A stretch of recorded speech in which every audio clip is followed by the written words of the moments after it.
his way to a repeat at the Giro D'Italia after having made his debut there the other year. 5 riders in the route, and the international signal for Let's Ride Together goes out from Juanpe Lopez. For what reason? I don't know. Well, he wants to get a toe to the finish, of course. That's his reasoning. Of course he does, but like, why do they all need to ride through together now? You know, they're all on, apart from Lopez, every other one of them is on 48 seconds. Like, there's 2 Bahrain riders in there. Like, why wouldn't you attack? Why wouldn't you try and use strength in numbers?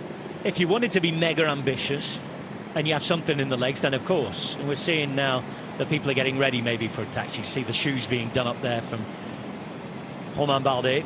Maybe a sprint to the line as well, shake of the legs. But everybody in this group does stand against something today, Adam. Of course, Lopez keep the jersey. Everyone else to the top. And now, here we go. We're falling out again. But even with this now, Lopez is doing the right thing in terms of getting the riders to come through, because it benefits him, right? So if there's less attacks, you don't have to respond to them. The pressure's not on him to respond. So he's doing the right thing by trying to get the riders to do what they can to come through, signalling to them, being Mr. Friendly, you know, trying to get everyone on his side. But at the same time, if you were any other riders, why on earth would you ride through with him? You know, you're trying to get seconds here. There's bonus seconds up for grabs. You can either try and win the sprint, which if you do, sit on the wheels, recover, sit on a little bit.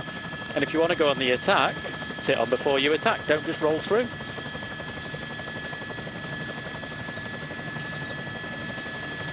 Well, Lopez does make a little bit of a move around that corner. Berry coming through. Valentin Pachet-Patre, who was in argumentative mode a minute ago. He's sitting on the back now. He's doing the right thing. He's doing the right thing, Rob. You know, just try to encourage everyone. Feel like they're fighting for the place, but ultimately at the same time, you know, there's a handout gesturing with a small little. He's almost being Mr. Nice Guy once again. You can't be mad at him. You want to work with him. He's the race leader, but no chance I'd be rolling through right now.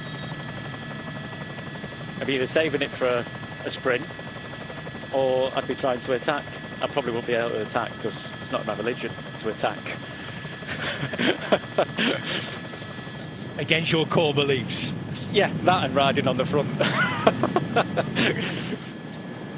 Hey, still won your races. It's true. A lot of sitting on. No sitting on for Simon Carr today. He has been very impressive once again. Full of aggression, full of creativity and ambition. As they do all ride together now behind, but they're not going to chase him down. The stage is going to go to Simon Carr. And this group of 5 are all going to move up in the general classification. Apart from the man there in the green jersey in the centre, he's going to stay at the top. Juanpe Lopez will have successfully defended against countless attacks. I think O'Connor's back on. That's one of the things. Is that they'll all move up, and Storer. They'll all move up, but they're all on the same time as Lopez still. So regardless if they've moved up 1 or 2 places, finally we've got an attack. And it's going to be Pachet-Patre who will respond. This is Tiberi, by the way.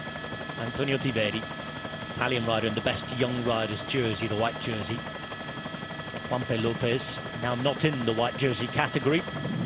He's in the green leaders jersey, 26 years of age, just 24 hours after his first ever pro victory. Just up the road, even though we haven't seen him for a while, Simon Carr is riding away to the final kilometre and to what will be the 7th victory of his career. 2nd in as many years from the breakaway at this race.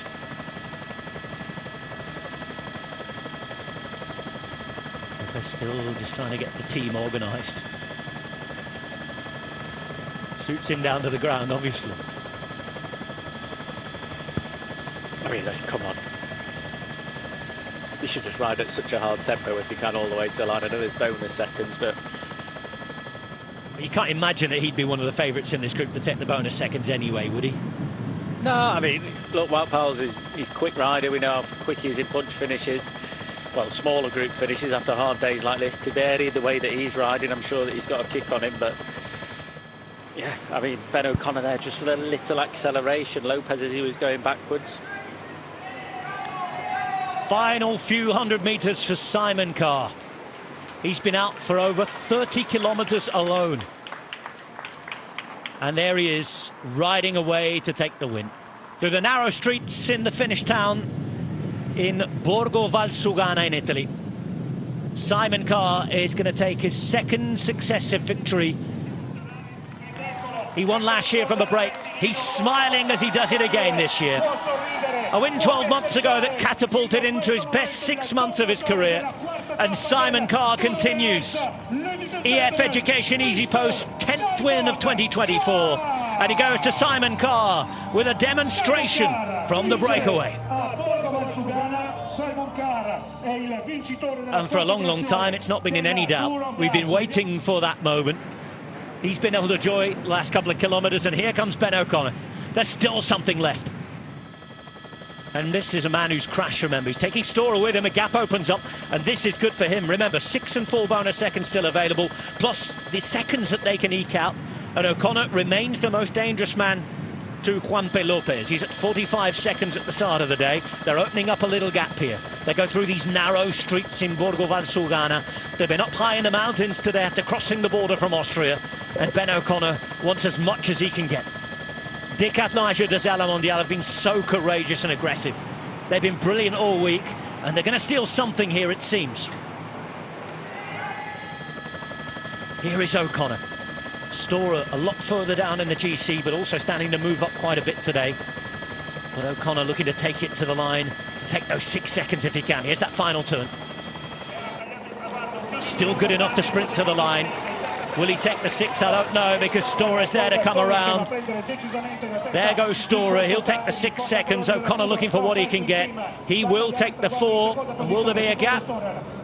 Maybe a couple of seconds, we'll see. But it's certainly 4 bonus seconds there for Ben O'Connor, at the very least, to go to 41 seconds now from Juanpe Lopez. And Juan Pedro Lopez holds green as Simon Carr takes the stage. We had a horror crash that saw Chris Harper have to abandon the race. Thankfully, he was sitting up and able to talk to the doctors as they took him away to be checked out. But it's been a dramatic day in the high mountains at the Tour of the Alps. It has ended with Simon Carr successful and Juanpe Lopez showing us he's made of strong stuff, Adam. Very strong stuff indeed. What a ride by Simon Carr today. Early attack as well out of a large group of, 11 riders. Went on the attack with a Gita, got onto the second to last final climb as we see Geraint Thomas coming across the line. There's Pellizzari on the left. Competitors taking the lead. Pellizzari's still looking good, isn't he? Geraint Thomas fighting for everything. Fourth stage. Here we got its Tour of the